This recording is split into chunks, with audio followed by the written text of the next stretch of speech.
Hi everyone, we're going to continue with the last one, which is if you are given the information of two sides and one angle. Okay, in this case, SAS. Okay, not the British Special Forces. Okay, so this one, if you notice, all right, I can change the length. Okay, change the length of the circle, so which is this one, this length, and then I can have various different triangles. Similarly, if I change this, I can also have various different triangles. But that's not the only thing I can change. I also can change this one. Okay, so basically, as long as I have these three information, I can draw almost any different triangle.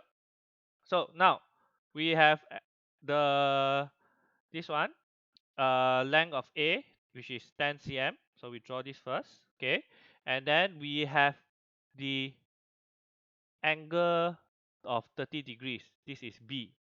Okay, let me get rid of this. So 30 degrees, which is around over here, right?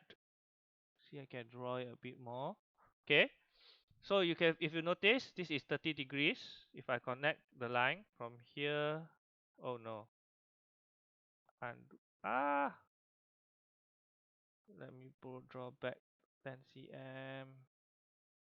Okay, and then this is okay. So what we have here, undo. What we have here is angle B. All right, but actually this is for the length of 8 cm. Okay, so we need to get back our ruler, and then we need to measure 8 cm. Okay, this is already 8 cm. So now we know that it should be reaching around here.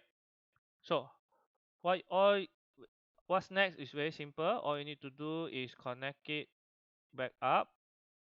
Okay, yeah, make sure it's done nicely, align nicely, and then you can have your line.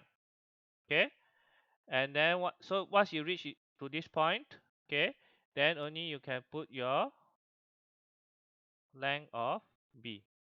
Okay, so this is length B. Wait, let me undo this. This is B, this is A, and this is C. Go away, Toteng ruler.